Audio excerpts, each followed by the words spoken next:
क्या ये ऐसी गूढ़ विधा है जिसको योगियों ने बहुत ही लंबे समय से एक गूढ़ व्यवस्था के अंतर बना करके रखा है? एक्चुअल योगियों की गूढ़ व्यवस्था इसलिए रही क्योंकि ये जो शक्ति इतनी प्रचंड है कि अगर ये गलत हाथों में चली गई तो विध्वंस हो जाएगा। इसलिए इसको रहस्यों से और गूढ़ व्यवस्थाओं में बांध के रखा गया है। सुषुम्ना के भीतर जो नाड़ी तंत्र होता है, सुषुम्ना के भीतर भी गुप्त नाड़ी होती है, उनमें वो मूव करती है। और उस समय क्या होता है कि उसकी जो हमारे ग्रंथाज है या जो हम लोगों ने अनुभव किया है, पर सेकेंड 32,000 माइल्स उसकी स्पीड होती है। पशुपतिनाथ की जो लिंग है उसमें आपको 5 मुख मिल जाएंगे, सामने का, इधर का और ऊपर का ईशान्य। अच्छा। सती ने शरीर छोड़ दिया, भगवान शिव उनको कंधे पे रखे पूरे ब्रह्मांड में विचरण कर रहे थे। तब भगवान श्री नारायण ने देखा कि उनकी उग्रता के कारण और रुद्र के क्रोध के कारण सृष्टि नष्ट होने शुरू हो गई।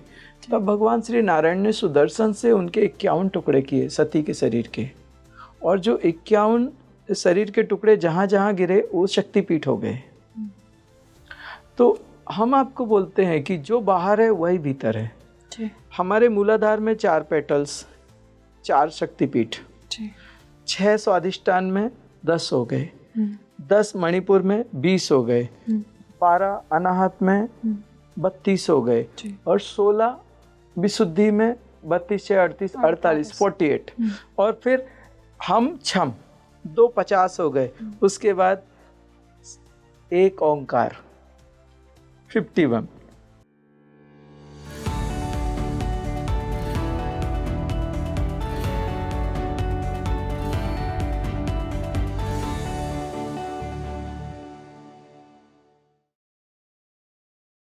शिव और शक्ति का मिलन हमारे शरीर में किस तरह से होता है?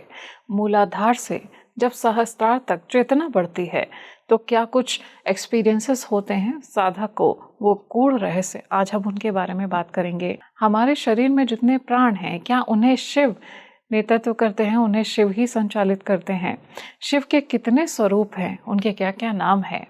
आज हम इन सभी बातों को इस डिस्कशन में जानेंगे। हाय फ्रेंड्स, आप देख रहे हैं स्पीकिंग ट्री पॉडकास्ट और मैं हूं आपके साथ आपकी सही यात्री माधवी।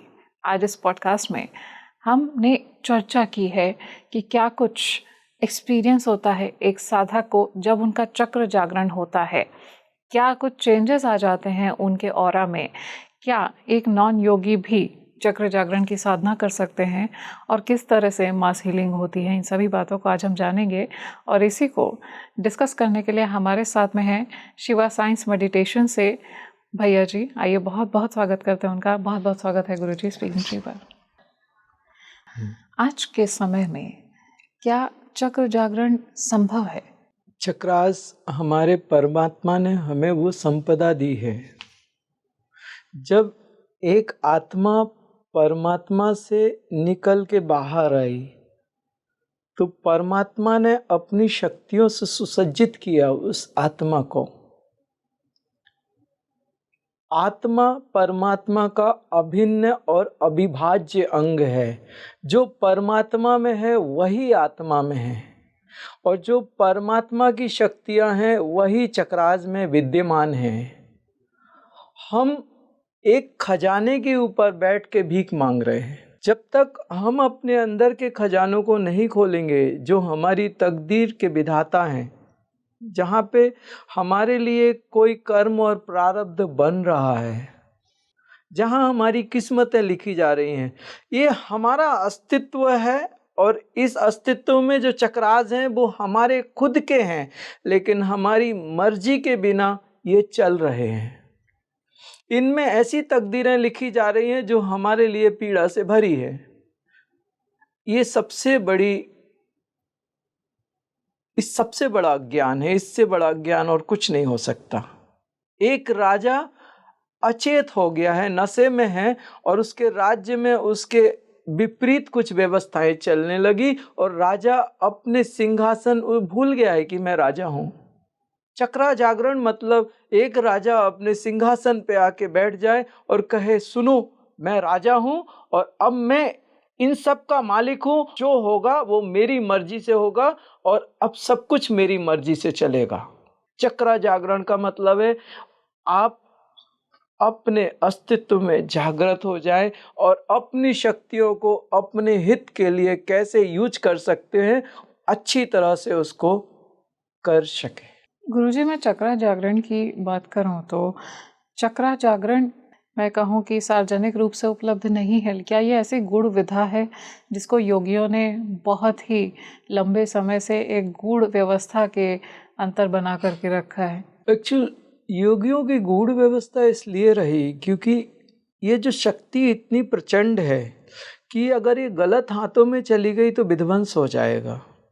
इसलिए इसको रहस्यों से और गूढ़ व्यवस्थाओं में बांध के रखा गया है, गुप्त रखा गया है। ये गलत लोगों के हाथों में नहीं जानी चाहिए। एक जो साधक एक स्थिति के ऊपर गया है, जो जिसने उसको अनुभूति की है, उसको ही वो पावर्स दी जाती हैं। और कुंडलिनी हर कोई जागृत नहीं कर सकता, क्योंकि किसको पता है कि मूलाधार किधर है। वो एनर्जी लेवल पे है, वो चक्रास सारे एनर्जी लेवल पे है और हम फिजिकल मैटर में हैं, हमारी कॉन्शियसनेस फिजिकल है, तो वहाँ कैसे जा सकता है और वो कुंडलिनी को कैसे ऑपरेट कर सकता है।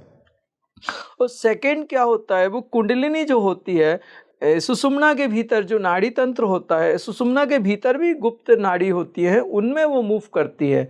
और उस समय क्या होता है कि उसकी जो हमारे ग्रंथाज है या जो हम लोगों ने अनुभव किया है, पर सेकेंड 32,000 माइल्स उसकी स्पीड होती है। 32,000 माइल्स उसकी स्पीड होती है हमारे जो पर सेकंड जो हमारे ग्रंथों में उसकी स्पीड बताई गई है या जो गति बताई गई वो इतनी है। और हमारे जो कर्म भरे होते हैं, जिस नाड़ी में वो चलती है उस नाड़ी में कर्म भरे होते हैं, वो इतनी स्पीड से जाती है और कर्मों को टक्कर मारती है। उस समय अगर वो नाड़ी तंत्र टूट जाए या व्यवस्थाएं बिखर जाए तो वो नाड़ी से निकल के फिजिकल बॉडी में आ जाती है और साधक या तो मर जाता है या तो पागल हो जाता है। अच्छा, तो गुरु को क्या करना पड़ता है, जब कुंडलिनी जागरण करनी पड़ती है उसके पहले वो पूरी व्यवस्था बनाता है उसके लिए, शक्ति के लिए, ताकि शक्ति आसानी से मूव कर सके। वहाँ नाड़ी तंत्र को शुद्ध करता है, वो साधक को उस स्थिति में रखता है कि वो शक्ति चालन, जब वो शक्ति ऊपर नीचे होती है तो उसको कहते हैं शक्ति चालन क्रिया। तो साधक को उसके लिए पूर्ण रूप से तैयार करता है, साधक को बताता है कि ये होगा। जैसे फर्स्ट टाइम जब एनर्जी एक्टिवेट होती है तो वो फायर एलिमेंट उसमें प्राथमिकता होती है, उस समय साधक के जो लोअर लेग्स हैं, मसल्स हैं, वो दर्द करते हैं और थोड़ा उग्र होती है शक्ति। तो वो उग्रता साधक के थोड़े मन में आती है तो थोड़े समय के लिए साधक चिड़चिड़ा हो जाता है। अच्छा, उसमें कुछ कुछ चीजें ऐसी होती हैं कि जब वो प्रोसेस होती है तो वो कंपलसरी होता है। उस समय एक गुरु बताएगा कि बच्चे ये होगा, इसको शांति से लेना बेटा, इतना समय ये ऐसे रहेगा। तो साधक अपने आप को पहले से तैयार करता है कि मैंने क्रोध नहीं करना, मैंने शांत रहना है, और मेरे मसल पेन होंगे तो मैंने थोड़ी एक्सरसाइज कर लेनी है या मस्टर्ड ऑयल से थोड़ी मालिश कर लेनी है या कुछ ऐसा। वो पहले से तैयार रहता है। उसके आने वाले वो एक मास्टर उस रास्ते पे जा चुका है, उसने हर एक चीज अनुभूति की है, उसको मालूम है कहाँ पे क्या है और क्या होगा। वो पहले से अपने बच्चे को तैयार करता है कि ये है, ऐसा ऐसा है, ये होगा। उसके बाद में जो झटके आते हैं उसके लिए साधक पहले से तैयार होता है।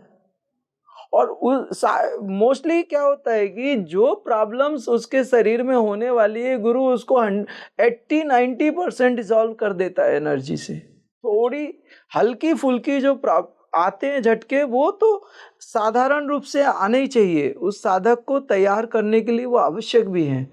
तो वहाँ एक मास्टर का ही काम है। अगर कहीं उधर पे गलत आदमी ने उसमें प्रवेश कर दिया या गलत तरीके से आपकी चेतना जागृत हो गई तो आपके लिए बहुत खतरनाक है, क्योंकि वो एक ऐसी गाड़ी है जिसको आपको चलाना नहीं आता है, सिर्फ आपने स्टार्ट कर दी और गियर में डाल दिया।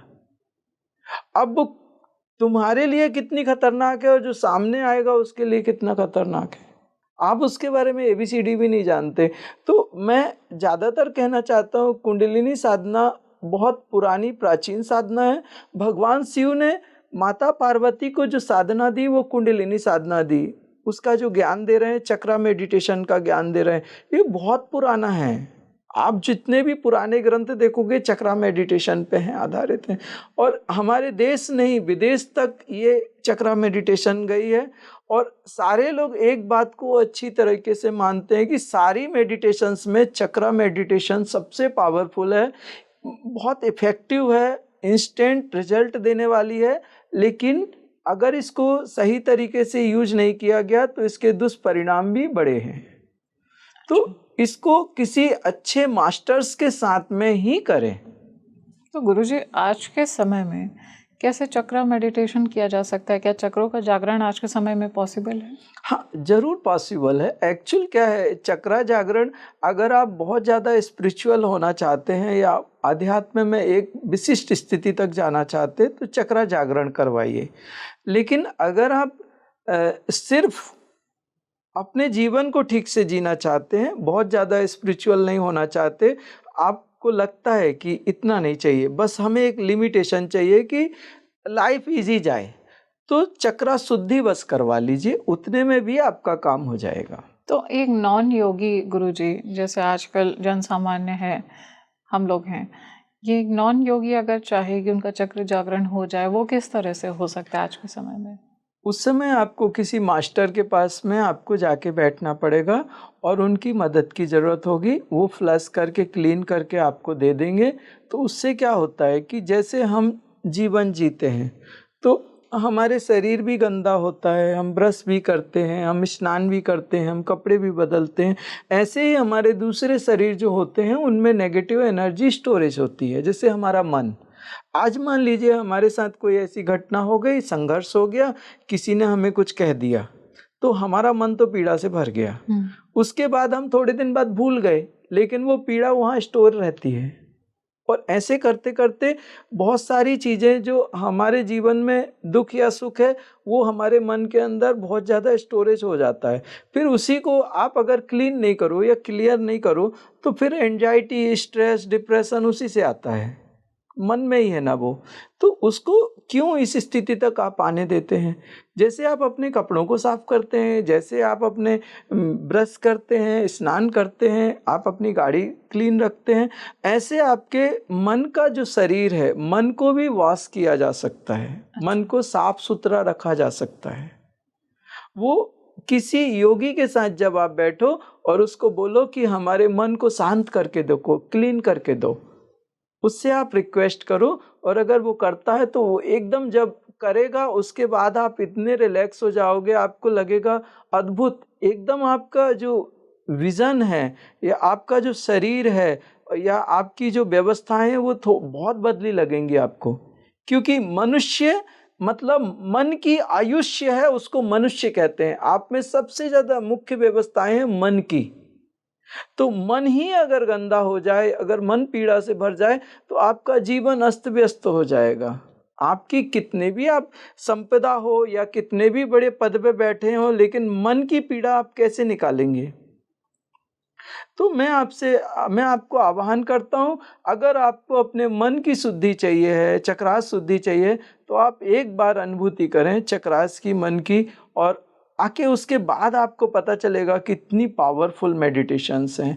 ये चक्रास हमारे यूनिवर्स के प्लैनेट्स के साथ कनेक्टेड हैं और एक एक प्लैनेट्स की एनर्जी इनमें भरी हुई है। और जब वो एनर्जी निकलती है तो आपकी सारी व्यवस्थाओं से बड़ा सबसे ऊपर आती हैं वो। उससे ज़्यादा बेस्ट कुछ नहीं हो सकता, क्योंकि इन प्लैनेट्स में जो एनर्जीज हैं वो हमें जितनी चाहिए उससे बहुत गुनी ज़्यादा हैं, बहुत ज़्यादा है। गुरुजी, आपने बोला शुद्धिकरण और जागरण, इन दोनों में अंतर क्या है? एक्चुअल कुंडलिनी शक्ति जो मूलाधार में सुप्त अवस्था में है, अगर वो जाग गई तो एक बड़ा संघर्ष आता है।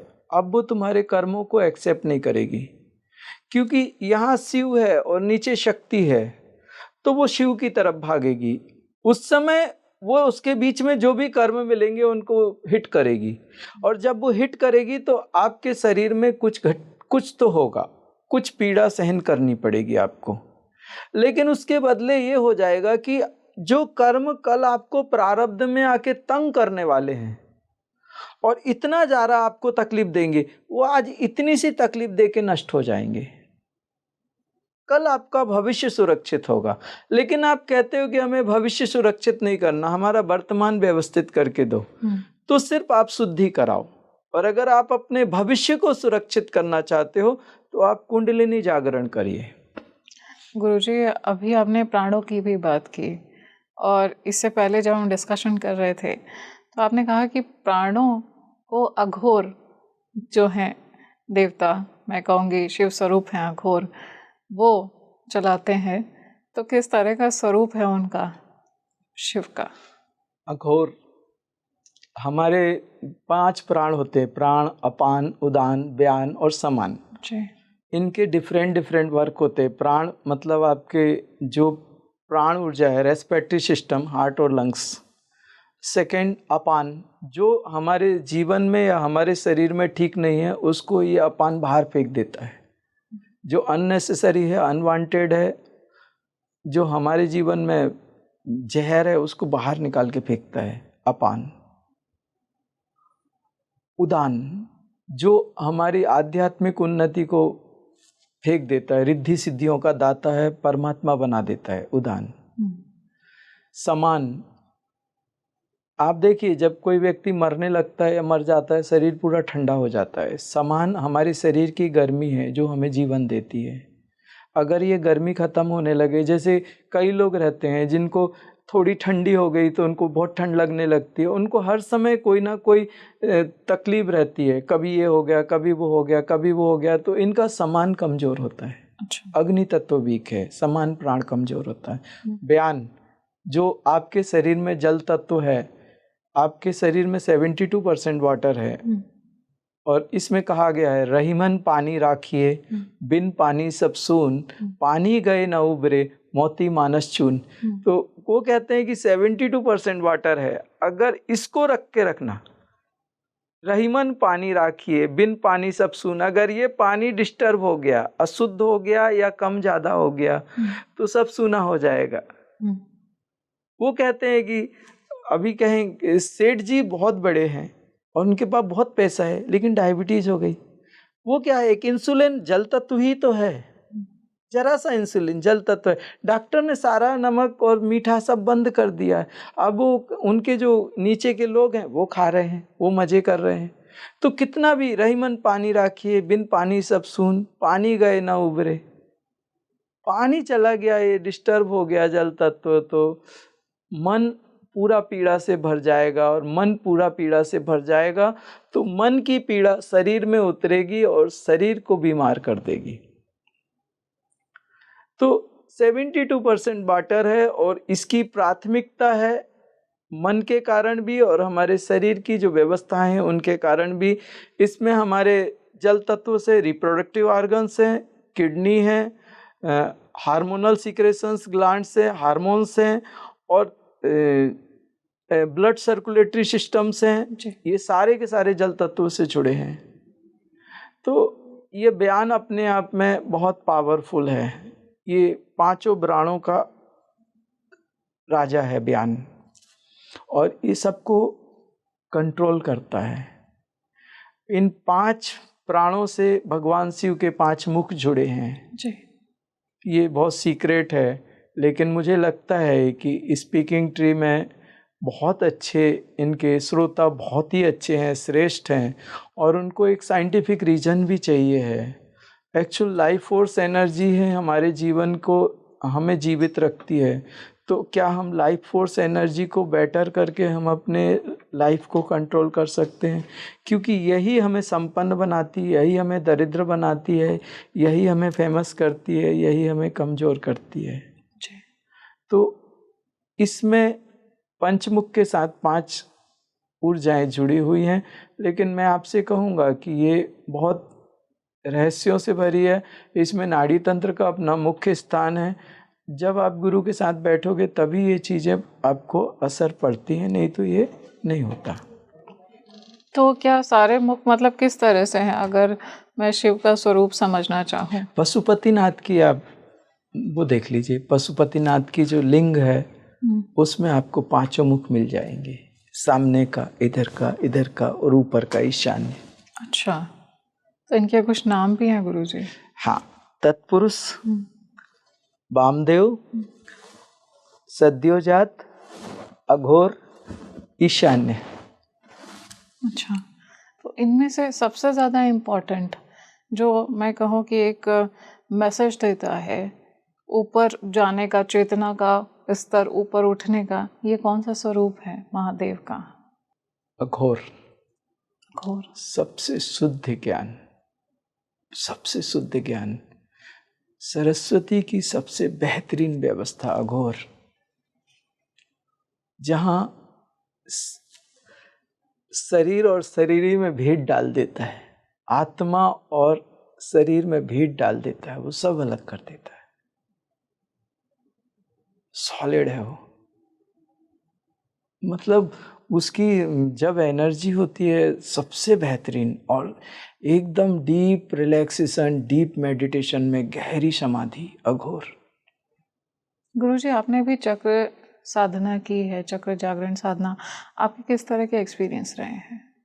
एक्सपीरियंस में एक्चुअल में आपको एक बात बोलता हूँ, चक्रास के बारे में थोड़ा सा और आपको बताना चाहूँगा कि जब सती ने शरीर छोड़ दिया, भगवान शिव उनको कंधे पे रखे पूरे ब्रह्मांड में विचरण कर रहे थे।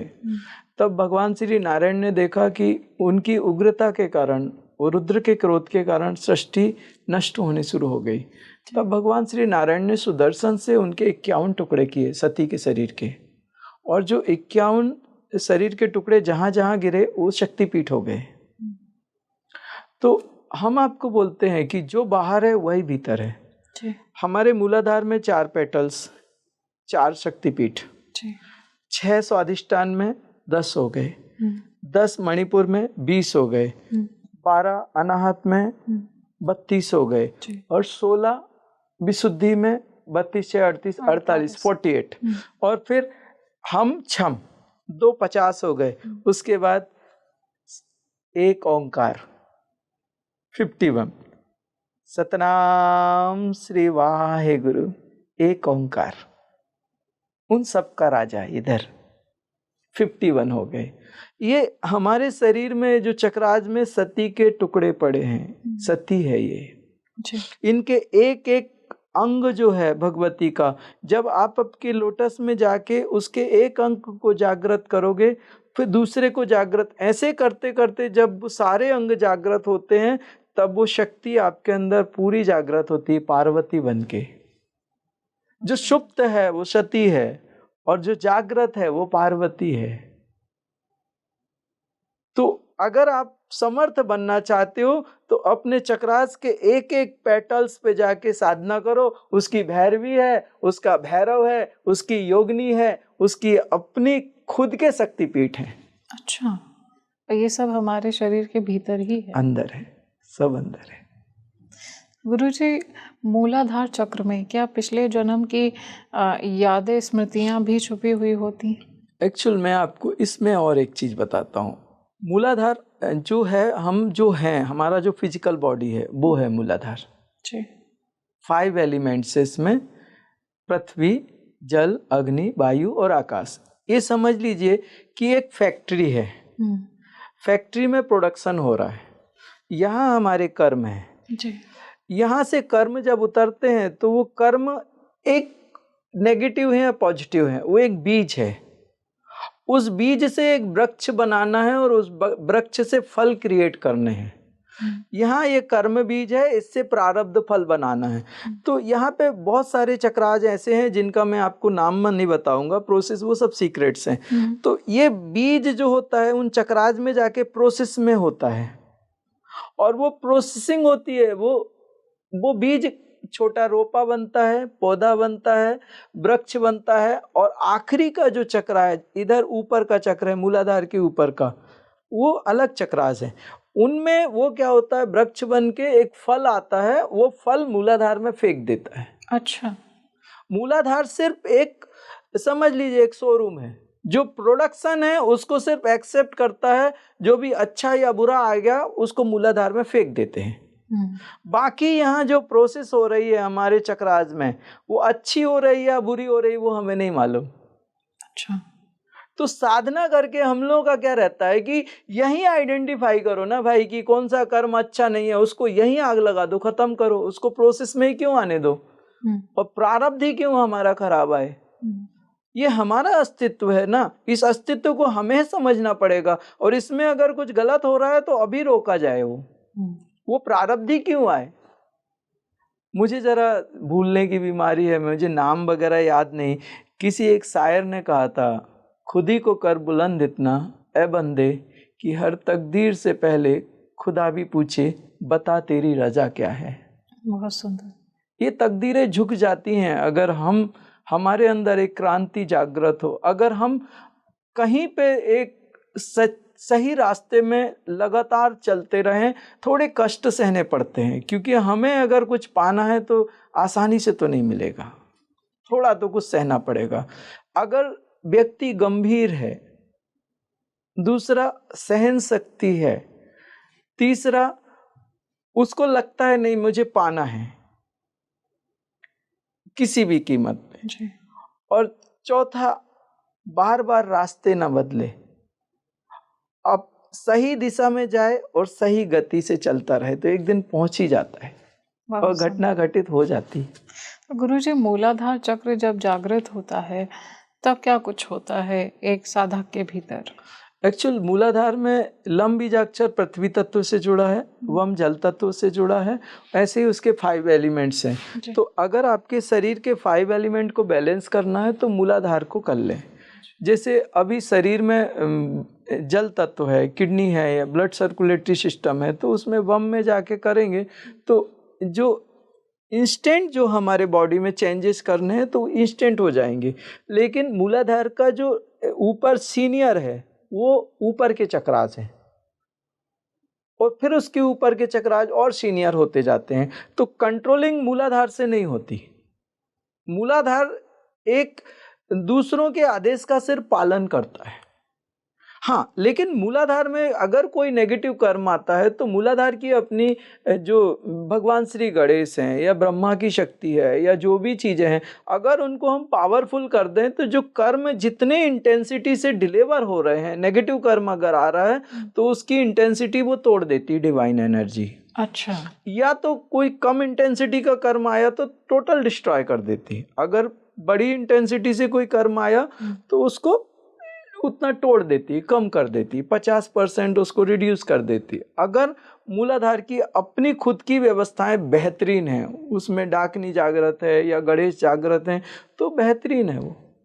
गुरुजी, किस तरह के चेंजेस आते हैं जब मूलाधार चक्र जागृत होता है? क्या ऑरा क्लेंजिंग भी होती है?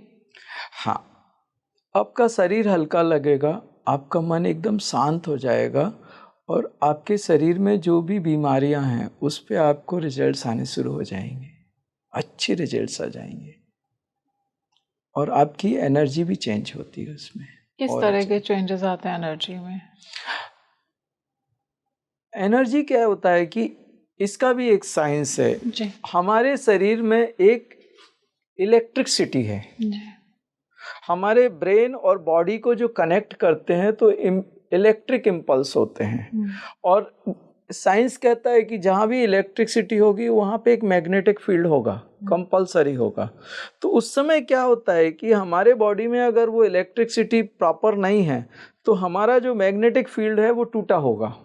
अच्छा। जिसको आप ऑरा बोलते हो, वो टूटा होगा, और उसमें अगर कहीं वो टूट गया, ब्रेक हो गया, तो वहाँ से कोई भी नेगेटिव एनर्जी, बैक्टीरिया, वायरस आएगा नहीं। तो उसकी जो फ्रिक्वेंसी होती है ऑरा की वो इतनी होती है कि उससे अगर कोई नेगेटिव चीज टकराए तो उसको अनकंफर्ट लगता है और वो दूर जाती है। और इस चीज को मैं इसलिए कह सकता हूँ क्योंकि हमारे मेडिटेशन सेंटर में जो क्रीनियल फोटोग्राफी है जी, या वो जो उन्होंने बताया है कि उससे ऑरा वगैरह उससे अपन सब देख सकते हैं। तो हमारे साधक उनको देखते रहते हैं। बिफोर मेडिटेशन आपकी ऑरा कैसी है और आफ्टर मेडिटेशन उसमें क्या चेंजेस आए हैं। अच्छा, तो ये क्या प्यूरिफिकेशन होता है या फिर वो चक्र जागरण होता है, मूलाधार चक्र का जागृत हो जाने पर होता है? ये सामने वाले व्यक्ति के ऊपर डिपेंड है, क्या वो हीलिंग सेशन में आया है या मेडिटेशन सेशन में आया है। अगर हीलिंग सेशन में आया है तो इसका मतलब है कि वो खुद जाके मेडिटेशन नहीं करेगा, उसको सिर्फ साफ करके दे दो, उसकी जो प्रॉब्लम है वो क्लीन करके दे दो। वो अपने जीवन को नॉर्मल जीना चाहता है, वो साधना नहीं करना चाहता। लेकिन एक साधक आता है तो उसको हम लोग एक्टिवेट करके देते हैं। चक्रा मेडिटेशन वो कुंडलिनी शक्ति को एक्टिवेट करके, नाड़ी तंत्र की शुद्धि करके, चक्रास को साफ करके, और उसको बताते हैं कि ये मंत्र यहाँ पे आपको ऐसे करना है ताकि वो एनर्जी मेंटेन रह सके। फिर उसके बाद में हम अपने जीवन में जो घटनाएं हो रही हैं उनको कैसे कंट्रोल करते हैं, किस पेटल पे जाके किस देवी शक्ति को वहाँ एक्टिवेट करना है, वो क्या काम करेगी, वो सबके सब्जेक्ट्स अलग अलग होते हैं। तो प्रैक्टिकली हम अपने साधकों के साथ बैठ के वो काम करवाते हैं उनसे। गुरुजी, मूलाधार चक्र से जुड़ा क्या कोई मंत्र है जिससे वो चक्र बैलेंस रहे? मंत्र आज हैं बहुत सारे, लेकिन सोशल मीडिया पे नहीं बोले जा सकते।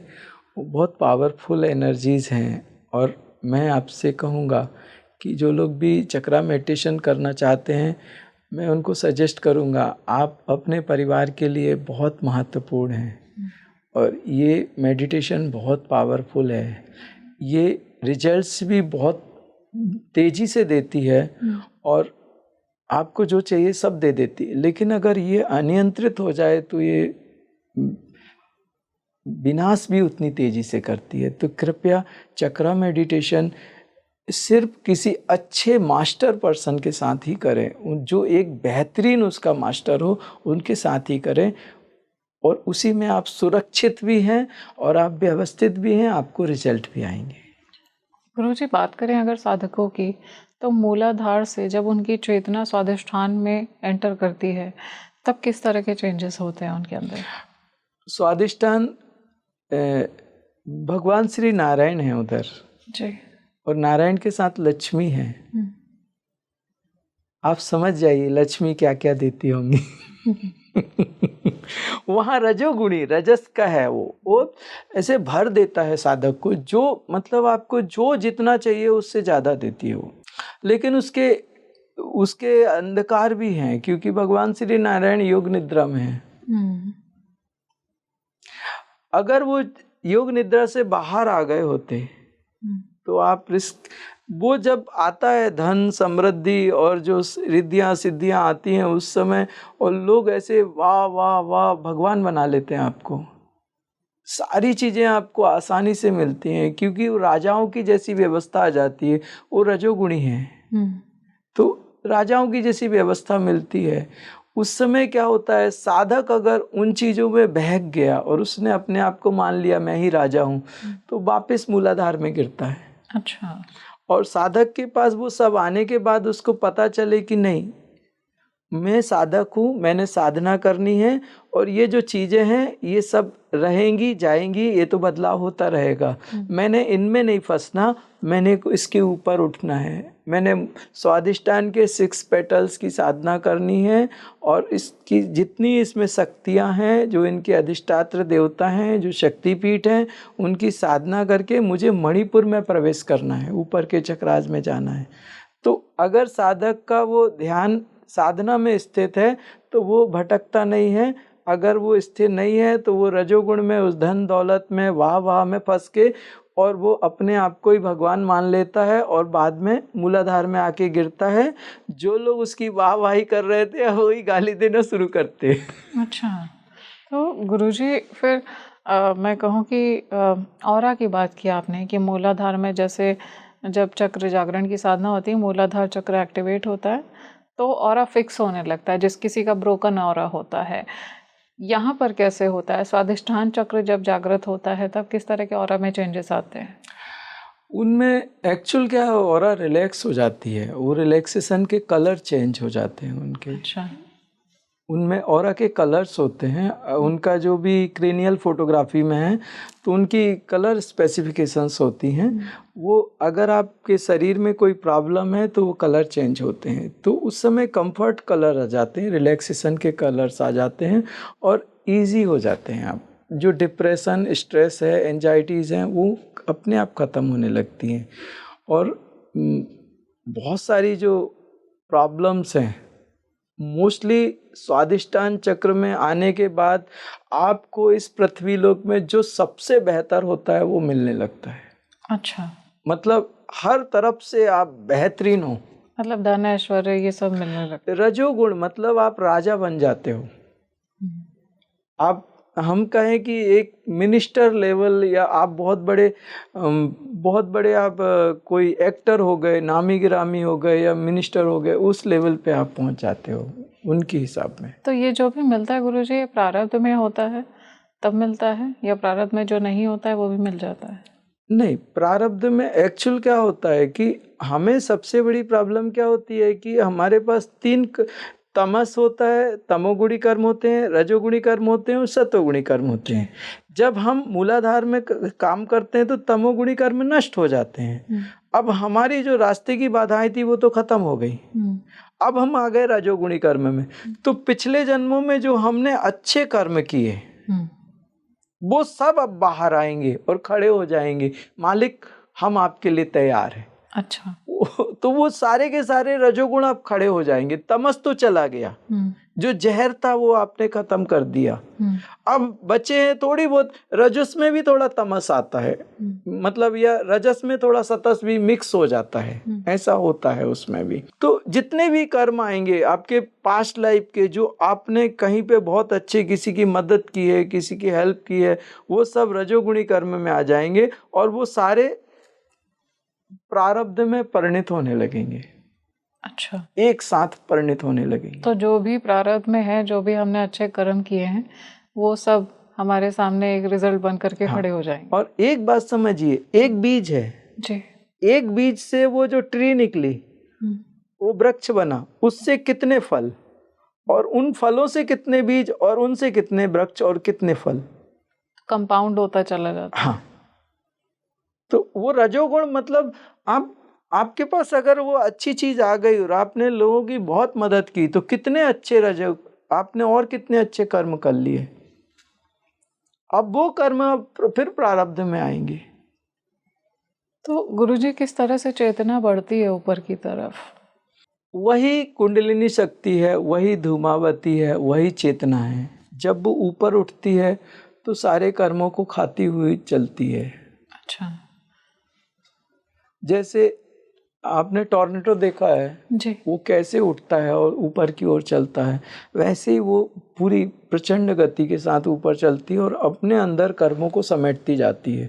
और उसकी ऊर्जा इतनी रहती है कि उसके अंदर जो कर्म चले गए वो डिस्ट्रॉय हो जाते हैं। वो जितनी ऊपर आएगी वो चक्र जागृत होते जाएंगे। गुरुजी, हम स्वादिष्ठान चक्र की बात कर रहे थे, तो जब वो चक्र जागृत होता है तो वहाँ पे जो भी प्रॉब्लम्स होती हैं वो भी खत्म हो जाती हैं? एक्चुअल स्वादिष्ठान चक्र के बारे में आपको बोलता हूँ। बीच में एक वम बीजाक्षर होता है, उसके बाद बम होता है। वम और बम, बम अलग है। बम जो होता है वो आपके जीवन के सौंदर्य को बढ़ा देता है। अच्छा। और शक्ति देता है। भम आपको एकदम रिलैक्स कर देता है, शांत कर देता है, इजी कर देता है। मम जो है वो आपके अंदर जो ऊर्जा है वो इतनी भर के देता है कि आप निस्तेज नहीं हो सकते, हमेशा एनर्जेटिक रहेंगे। बहुत सारी एनर्जी को वो बैलेंस करके रखता है। यम जो होता है वो आपके जीवन में जो राजसी सुख राजाओं के पास होते हैं वो आपको लाके रख देगा। अच्छा। रम जो होता है वो आपके शत्रुओं के विनाश के लिए खड़ा होता है, आपको कोई टच नहीं कर सकता, आपको हमेशा सिक्योर करके रखेगा। लम जो होता है वो आपको स्थिर रखेगा, गंभीर रखेगा और आपको एक बेहतरीन व्यक्तित्व देगा। तो गुरुजी, जब अगले चक्र पे जब चेतना बढ़ती है और वो चक्र जागृत होता है, मैं बात कर रही हूँ मणिपुर चक्र की, वहाँ पर क्या कुछ होता है एक साधक के भीतर? मैं आपको एक बात बताता हूँ। रावण था जी। रावण ने, निकुंभला देवी का साधक था रावण। निकुंभला देवी, उसने अपने नाभि चक्र की नाल में घुस के अमृत पिया था। अच्छा। उसके नाभि में अमृत कुंड था। रावण की नाभि हाँ, में अमृत कुंड था। उसके कारण भगवान जब उसके सर काटते थे तो वापस सर आते थे। अच्छा। हाथ काटते थे तो वापस हाथ आटते थे। आपने रामायण में देखा ना, वापस रावण के हाथ आते थे, उसके नाभि में मणिपुर के अंदर अमृत कुंड है। अच्छा।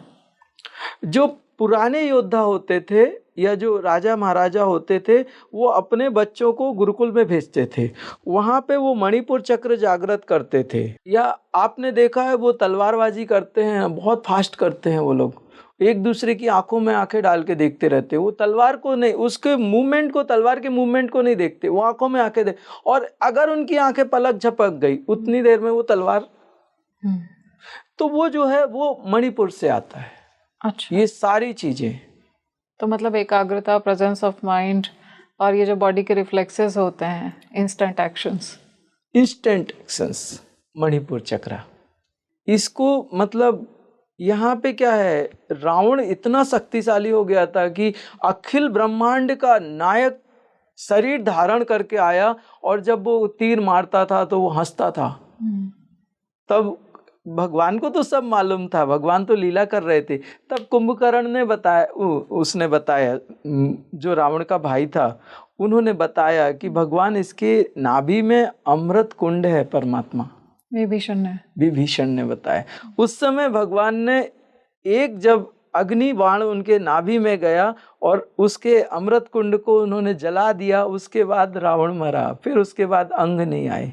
आप सोचिए, एक मणिपुर में आने के बाद रावण इतना शक्तिशाली हो गया था, मणिपुर की क्या ऊर्जा होगी। गुरुजी, आपने लाकिनी शक्ति की बात की, देवी की बात की, वो क्या कुछ असर दिखाती हैं हमारे मणिपुर में? ये अग्नि की शक्ति है, लाकिनी जो होती है अग्नि की शक्ति है। यहाँ पे जो अग्नि है, उन्होंने इनकी साधना की, और इनकी साधना करके उनको वो ऊर्जा मिली, अग्नि की प्रचंडता मिली। भगवती है वो। योगिनी क्या होती है? जो भगवती के साथ में जो रहती हैं वो बिल्कुल भगवती के जैसी होती हैं। ये लाखनी योगिनी है। अच्छा। ये जो आप डाकनी है या राकनी है या लाकनी है, ये भगवती के साथ रहती है और बिल्कुल भगवती के जैसी होती है, और इनके अंदर वही जो उस देवी की स्पेसिफिकेशन है, वही स्पेसिफिकेशन इन योगिनियों में रहती है। अच्छा, तो ये देवी ऊर्जाएं होती हैं। हाँ, देवी के साथ में रहती हैं। एक्चुअल क्या होता है कि हम लोगों को अगर कहीं जाना है तो भगवती को डायरेक्ट इन्वोकेट ना करके इन योगिनियों को अगर इन्वोकेट कर लेना तो जितना मुझे चाहिए उससे अच्छा करके जाती हैं। ये 64 योगिनी आपने नाम सुना होगा, ये बेस्ट है। इनमें कोई रक्त के ऊपर चलती है, कोई मांस के ऊपर चलती है, कोई मन में प्रवेश करती है, कोई अस्थि में चलती है, कोई, इनकी अलग अलग स्पेसिफिकेशंस है। सिर्फ मैं हीलिंग करता हूँ तो मैं ज़्यादातर इनको फिजिकल बॉडी में चलाता हूँ, या मैं जहाँ पे कोई काम करना हो तो इन योगिनियों को बुलाता हूँ। ये बेस्ट है अपने आप में। भगवती तक जाने की जरूरत ही नहीं है, वो एकदम हाई स्टैंडर्ड है, उधर तक जाने की जरूरत नहीं है। योगिनियाँ ही काम करके आराम से देती हैं और सेटिस्फेक्शन होता है, उससे ज़्यादा जरूरत ही नहीं है इंसान को। अगर शरीर ही ठीक करना या जीवन ठीक करना उतना ही बहुत है। उसमें उनके जो गणेश होते हैं अपने खुद के, वो गणेश बहुत पावरफुल हैं।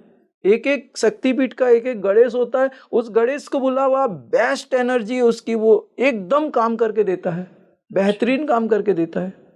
भगवती तक तो जाना मतलब वो बहुत रेयरली कुछ हो, बहुत ज़्यादा एनर्जी चाहिए या बहुत कर्म एकदम उसकी इंटेंसिटी बहुत ज़्यादा है और टूट ही नहीं रही, कैसे भी नहीं टूट रही, तब भगवती तक जाना पड़ता है।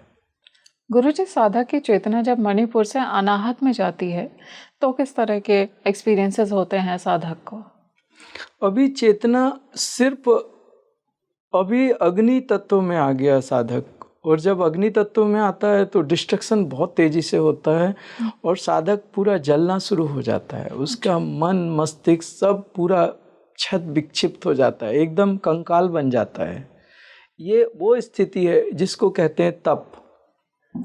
यहाँ वो कहते हैं कि अपने शरीर में इतनी तपाग्नि क्रिएट करो, इतनी शिवाग्नि क्रिएट करो कि तुम्हारे जो कर्म है उसमें जल के नष्ट हो जाए, वो कर्म बीज कुछ भी नेगेटिव ना रह जाए। तो यहाँ से जलने के बाद साधक एकदम अस्त व्यस्त होता है, शरीर उसका बिल्कुल टूट चुका होता है, स्किन बिल्कुल एकदम रफ हो जाती है, मन पीड़ा से भरा होता है और जीवन बहुत कठिन होता है। यहाँ पे जाने के बाद एक्चुअल अनाहत में 2 ट्रायंगल हैं। एक तो अग्नि का और उसी का अपोजिट है जल का। जी। यहाँ पे बिल्कुल ऐसी अवस्था है जैसे तपती हुई दोपहरी में, रेगिस्तान की तपती हुई दोपहरी में कोई एक बूंद पानी के लिए तरस रहा हो, भाग रहा हो, दौड़ रहा हो, उसकी जान निकलने को हो, और उसी समय कहीं कोई वृक्ष की एक शीतल छाया मिल जाए, उसको बैठने की एक व्यवस्था मिल जाए, और कोई कहे कि ये कुछ जल ले लो, ये फ्रूट्स ले लीजिए, खा लीजिए, और आप थोड़ा ये कुछ फ्रूट जूस है या रस है ये ले लीजिए, और आप थोड़ी देर विश्राम कर लीजिए इस शीतल व्यवस्था में। जी। अनाहत बिल्कुल वैसा है। अनाहत किसी माँ की गोद के जैसा है साधकों के लिए।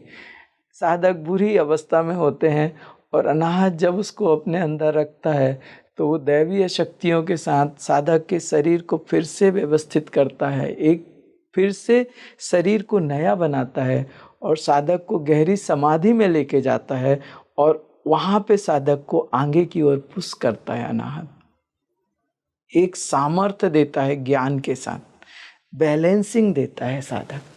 गुरुजी, ये जो एंग्जाइटी होता है, डर होता है, किसी तरह का मैं कहूँ कि अंदर से फोबियाज लोगों को होते हैं, ये सब क्या अनाहत चक्र में ही होते? ऐसा नहीं कहा जा सकता सिर्फ अनाहत चक्र में। ये सारे चक्र एक दूसरे से इंटरनल कनेक्ट हैं, इंडिपेंडेंट कोई नहीं है। सिर्फ ऊपर के चक्र बॉस बन के बैठे हैं, वो नीचे के चक्रों को कंट्रोल कर रहे हैं, लेकिन जो आ रहा है वो ऊपर से ही आ रहा है। हाँ, अभी हमें ये देखना है कि ये व्यक्ति कितना समय हमें देता है। जैसे एक वृक्ष है आपके घर के बाहर, उसकी एक टहनी जो है आपके घर को पुश कर रही है, खिड़की के भीतर आ रही, तो आप उसको टहनी भी काट सकते हो या जमीन से जड़ से उस वृक्ष को निकाल सकते हो। तो ऐसे ही उस समस्या को, वो तो पूरे में फैला हुआ है, तो उस समय क्या होता है कि आप उसको कितना क्लियर करना चाहते हो। अगर थोड़ा समय है तो वो टहनी काट दीजिए। तो नीचे के चक्राज में जाके अगर आपको लगता है कि बहुत तकलीफ है, तो नीचे के चक्राज में जाके मूलाधार में या उसके थोड़े ऊपर के चक्राज में जाके अगर उधर क्लीन किया जाए तो उस समय टोटल रिलैक्स हो जाएगा वो। तो ये इमोशंस जो होते हैं गुरुजी, जैसे मैं बात कर रही थी फियर एंड एंग्जाइटी, फोबियास की, ये जो इमोशंस हाइटेंड होते हैं, क्या ये जब अनाहत चक्र एक्टिवेट होता है या उसका शुद्धिकरण होता है तो इनसे भी निजात मिलती है, ये भी बैलेंस हो जाते हैं? स्वादिष्टान में ही क्लियर हो जाते हैं। अच्छा। स्वादिष्टान अगर क्लियर हो गया, मूलाधार भी अगर आपने अच्छे से कर लिया तो आप बहुत गहरे ध्यान में, शांति में चले जाते हो, नीचे ही क्लियर होना शुरू हो जाता है। मूलाधार की अगर थोड़ी भी बेहतरीन साधना कर ली जाए तो एंजाइटी, स्ट्रेस, डिप्रेशन वहीं खत्म हो जाते हैं। गुरुजी, फिर विशुद्धि चक्र पे जब चेतना बढ़ती है अनाहत से, तब क्या कुछ होता है? क्या वाक सिद्धि भी प्राप्त होती है? हाँ, एक्चुअल अनाहत चक्र क्या होता है, मेल और फीमेल एनर्जी आपस में क्रॉस होती है जी। एक नीचे का ट्रायंगल होता है, एक ऊपर का ट्रायंगल होता है, और यहाँ पे जब मेल और फीमेल एनर्जी क्रॉस होती हैं तो यहाँ पे आती है स्कंद माता। वहाँ पे षडमुख को अपने गोद में बिठा के वो बैठी हैं, स्कंद माता। वो षडमुख और कोई नहीं है, वो जो साधक विशुद्धि तक आया वही है। अच्छा। भगवती उसको अपने गोद में बिठाती है, और ये जो 5 आपके तत्व हैं, पृथ्वी, जल, अग्नि, वायु, आकाश, और इसके बाद में गुरु तत्व, ये और शिव तत्व। तो जब यहाँ विशुद्धि में आ गया साधक और स्कंद माता अगर यहाँ एक्टिवेट हो गई, वो चक्रास की जो शक्ति है, साकनी होती है इधर पे, वो यहाँ पे जब आ जाती है तो स्कंद माता उसको उठा के यहाँ पे मूव कर देती हैं, आज्ञा चक्र जागृत हो जाता है। यहाँ पूरी प्रकृति है आपकी, ये प्रकृति है, और यही प्रकृति अपनी शक्ति से आपको यहाँ तक मूव कर देती है, क्योंकि आपकी स्पाइनल कार्ड तो यहीं तक है, ये रनवे है, स्पाइनल कार्ड रनवे है, इस पे वो चेतना दौड़ती है, और टेक ऑफ करती है। तो यहाँ से टेक ऑफ करना पड़ेगा, इसके यहाँ पे टेक ऑफ करना पड़ेगा। यहाँ पे ये वो तो खत्म हो गया, रनवे तो खत्म हो गया। तो यहाँ से दो पंख निकलते हैं, चेतना चिति बनती है। अच्छा। और वो उड़ के यहाँ आती है, और यहाँ आने के बाद में जो प्रेशर मारती है वो चेतना, तो ये दरवाजे ओपन कर देती। थर्ड आई ओपन हो जाती है। आज्ञा चक्र थर्ड आई, जिसकी आज्ञा इन 5 भूतों पे चलती हो, वो आज्ञा चक्र थर्ड आई। गुरुजी, आज्ञा चक्र जब जागृत हो जाता है साधक का, तो आज्ञा चक्र में क्या हम जो भी आज्ञा देते हैं, जो भी कमांड देते हैं, पूरा हो जाता है? जी बिल्कुल होता है। लेकिन वो जो आज्ञा चक्र जागृत होता है जिसका, वो प्रकृति के साथ मर्ज होता है, वो गलत आज्ञा नहीं देता। और वो प्रकृति जो करती है, जब हमने प्रकृति के साथ प्रकृति को अनुभव किया, जाना, तो हमारे पहले बहुत सारी शिकायतें थी, ऐसा क्यों होता है और ऐसा क्यों करना चाहिए, अगर ये शक्ति है तो ऐसा क्यों नहीं करते। जैसे बहुत सारे लोग कहते हैं ना, अगर भगवान है तो भगवान ऐसा क्यों नहीं करते, ऐसा क्यों करते। मेरी भी शिकायतें थी कि जो सिद्ध होते हैं, हम मुझे मालूम था उस समय मेरे पास थोड़ी शक्तियाँ आ गई, तो मैं जब उनको यूज करता था तो वो लोग एकदम अलग बदल जाते थे। मैं कहता था वो तो सिद्ध हैं, उनके पास तो मेरे से भी ज़्यादा शक्तियाँ हैं, तो वो क्यों नहीं कर देते इन लोगों को ठीक। लेकिन जब मैं प्रकृति के जितने क्लोज होता गया और मर्ज होता गया, मुझे लगा कि प्रकृति बेस्ट है, उसके अंदर जितना सब्र है और वो जिस हिसाब से चलती है वो बेहतरीन है, उससे बेहतर और कुछ नहीं हो सकता। तो वहाँ पे क्या हो गया कि मेरे अंदर एक विश्वास आ गया प्रकृति के प्रति। अब जो प्रकृति करती है मैं उसमें हस्तक्षेप बहुत कम करता हूँ, मैं नहीं चाहता, मेरा प्रकृति के साथ संघर्ष खत्म हो गया। अब मैं वो देखता हूँ कि प्रकृति किस व्यवस्था में क्या डिसीजन लेती है, वो थोड़ा थोड़ा समझ में आता है, मुझे पता चलता है कि अब वो ये डिसीजन लेगी, ऐसा करेगी, वो मुझे बहुत पसंद आता है। मैं उतना सब्र नहीं कर सकता जितना प्रकृति करती है, और मैं जो उसके साथ जो उसके डिसीजंस देखेगी इस स्थिति में, अब वो क्या डिसीजंस लेगी, बेहतरीन थे। और उस समय मैंने सरेंडर कर दिया, मैं समझ गया कि आप जो करते हो वो बेहतरीन है, और आप जो भी करोगे मैं उसको एक्सेप्ट करूंगा। अब मैं प्रकृति के बाहर नहीं जाऊंगा। तो अगर मुझे कुछ ऐसा काम करना पड़ता है जो नेचर के विपरीत है, तो वहां पे मैं उन देवताओं को या प्रकृति को सबसे पहले कन्विंस करता हूँ कि ऐसी परिस्थितियां हैं और यहाँ पे थोड़ा सा रूटीन से ज़्यादा ये थोड़ा अलग रूट में जाना पड़ेगा, ये नहीं करेंगे तो गड़बड़ होगा, ज़्यादा गड़बड़। उनसे डिस्कस करके एक वो उसके बाद में फिर उसको करता हूँ। या तो फिर मैंने कर दिया, सेशन में कभी अर्जेंसी आ जाती है, बहुत इमरजेंसी आ जाती है, तो उस समय ऐसे कार्य करने पड़ते हैं जो प्रकृति के बिल्कुल विपरीत होते हैं। तो वहाँ पे फिर करने के बाद उनको कन्विंस करना पड़ता है कि मुझे ये ऐसी ऐसी चीज़ें मैनेज करनी थी और ये मेंटेन नहीं हो सकती थी, इसलिए मैंने किया। तो वो उससे कन्विंस भी होते, उन्हें मालूम है कि उनका सिर्फ एक कहना है कि आप जब बहुत आवश्यक हो तभी आप नेचर के विपरीत थोड़ा कुछ हल्का फुल्का, जितना जरूरी है सिर्फ उतना कर सकते हो। लेकिन नेचर के विपरीत आप ऐसे हर बार उछलोगे और अपनी टांग अड़ाओगे तो एक दिन वो टांग उठा के काट के फेंक देगी। तो गुरुजी, आज्ञा चक्र जब जागृत होता है तो क्या कहीं ना कहीं मैं कहूँ कि एक जो समझ होती है, एक मानव मस्तिष्क की, मनुष्य की जो समझ है, उसमें भी एक बैलेंस आता है, एक स्थिरता आती है, मैच्योरिटी बढ़ जाती है, ऐसा होता है? आज्ञा चक्र जिसका मन मर गया अब वो मनुष्य नहीं है। जिसका आज्ञा चक्र जागृत होता है, हमारे शास्त्र उसको परमहंस कहते हैं। बहुत सुंदर। उसके अंदर मन रहता ही नहीं है, उसकी बुद्धि परमात्मा में स्थित हो जाती है। मन बुद्धि के भीतर प्रवेश हो जाता है, जैसे एक बर्तन दूसरे बर्तन के भीतर चला जाता है और बुद्धि परमात्मा में स्थित हो जाती है। अब जो मन की शक्ति थी अब वो बुद्धि में आ गई और बुद्धि एक निष्ठ होके परमात्मा में स्थिर हो गया। सहस्त्रसार चक्र में विवर होते हैं, वो विवर में जाके भगवती, हर एक विवर में जाके लगभग 1000 विवर होते हैं, उनमें एक एक भगवती बैठी है, उसके भीतर जाके चक्र साधना करनी पड़ती है। आज्ञा चक्र उसके लिए कंपल्सरी रिक्वायर्ड है, नहीं तो सहस्रार में हम एंटर ही नहीं कर सकते। तो ऐसा कैसे होगा कि आपका सहस्त्रार पहले जागृत हुआ आज्ञा बाद में? हमें गुरु भगवान के दर्शन करने थे, हमने भगवान को पाने के लिए साधना नहीं की, हमने गुरु भगवान के दर्शन करने के लिए साधना की। हमारा एक ही एजेंडा था कि गुरु भगवान के दर्शन कर लें, उसके बाद हमें कुछ नहीं चाहिए। तो ये आज्ञा चक्र जागृत हो जाता, गुरु भगवान के दर्शन हो जाते, मैं वहीं रुक जाता था। मेरा संकल्प तो वहीं था। अच्छा। तो उन्होंने ये जो है आज्ञा चक्र, ये गुरु का स्थान है, यहाँ गुरु तत्व है।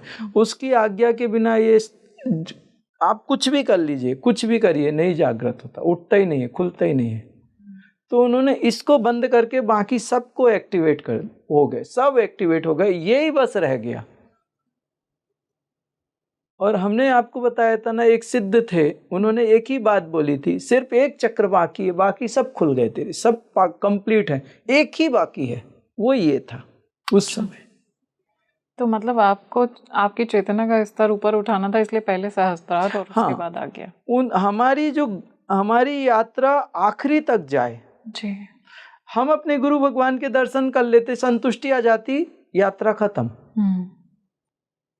नहीं चाहिए हमें, क्यों चाहिए भगवान, क्यों चाहिए परमात्मा, और क्यों मैं तो अब इस स्थिति में आ गया कि अभी कोई दिक्कत भी नहीं है, इस संसार से, पंचभूतों से भी ऊपर उठ गया, मुझे नहीं चाहिए मुक्ति।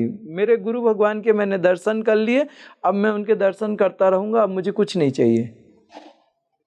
तो वो कंफर्ट, उन्होंने वो आने ही नहीं दिया, उन्होंने वो सारा करा लिया और इसको बंद रखा। मेरे अंदर एक जिज्ञासा उठ रही है गुरुजी, क्या जब आज्ञा चक्र जागृत होता है तो क्या देवी देवताओं के दर्शन भी होते हैं साधक को? सब दिखता है, सब। एक्चुअल आपके लिए वो क्या है, एक बहुत अलौकिक चीज है। आप कहते हो वो कोई आपके साथ ऐसी घटना, हम लोगों के लिए रोज का, हमेशा का। उन सबके साथ मैं इंडिविजुअल अलग अलग रहता हूँ। आप एक खिचड़ी सेशन होता है, उसमें वो कहते हैं हमारा कमर दर्द, हमारा घुटना दर्द, हमारा सर्वाइकल, हमारा ये, कोई कहता है पेट का ये है, कोई कहता है हार्ट का ये है, कोई कहता है कुछ का है। उन सब की सुन लेता हूँ, मुझे भी याद नहीं रहता। उसके बाद जब 1 घंटे साधना में जाता हूँ, जिसकी किडनी, जिसका नी है, जिसका पेट है, जिसका स्किन का है, या जिसका सर्वाइकल, क्लियर करता हुआ 1 घंटे बाद बोलता हूँ, जोर से बोलता हूँ, सब ठीक, क्लियर हो, सब शांत, एक गहरे ध्यान में। उनकी आंखें देख के पता चलता, खाली आंखें पूरी। उसके बाद उनसे पूछा जाता है क्लियर है, सब ठीक हो। और वहाँ भी जो लोग इंडिया के बाहर हैं या इंडिया में किसी दूसरे स्टेट में बैठे हैं, सिटी में बैठे हैं, उनके साथ भी उतना ही कनेक्ट होता है। क्योंकि गुरुजी, चेतना जब आज्ञा चक्र से ऊपर सहस्त्रार में बढ़ती है तो किस तरह का चेंजेस आते हैं, ऑरा में किस तरह के चेंजेस आते हैं, साधक के क्या कुछ एक्सपीरियंस होते हैं? सहस्रार चक्र में विवर होते हैं और हर विवर की एक अधिष्ठात्री देवी होती है। आज्ञा चक्र के जागृत होने के बाद वो साधक उन विवर्स में जाके उस शक्ति की साधना करता है, तब वो सिद्धत्व को प्राप्त होता है। आज्ञा चक्र से भी मुक्ति नहीं है। अच्छा। सहस्रार चक्र में जाने के बाद जब वो प्रवेश करता है, और वो बहुत गूढ़ और बहुत बड़ी साधना है, लंबी साधना है एक साधक के लिए, और उसको मैं इतना ही कह सकता हूँ, उसकी अधिष्ठात्री जो योगिनी है वो याकिनी है। बहुत बहुत सुंदर गुरुजी, बहुत बहुत धन्यवाद, आप आए, आपने इतना समय निकाला, इतनी सारी बातें बताई, इतना ज्ञानवर्धन किया, बहुत अच्छा लग रहा है। दोस्तों, आज हमने जाना कि क्या कुछ होता है जब चेतना का स्तर बढ़ता है। अलग अलग चक्रों में जब चेतना प्रवेश होती है, वो चक्र जागृत होते हैं, तो किस तरह के चेंजेस आते हैं एक साधक की लाइफ में। क्या आप भी चक्र जागरण की साधना कर सकते हैं? मास हीलिंग किस तरह से काम करती है? क्या देवी देवता सच में यहाँ पर हमारे साथ में है, और जब उनको इन्वोक किया जाता है वो सच में आते हैं? इन सभी बातों को आज हमने इस पॉडकास्ट में जाना है। तो आप मुझे कमेंट सेक्शन में ज़रूर बताइए आपको ये पॉडकास्ट कैसा लगा। इस वीडियो को ज़्यादा से ज़्यादा लाइक, शेयर और सब्सक्राइब करिए, और मुझे यानी अपनी सहयात्री माधवी को दीजिए इजाज़त। नमस्कार।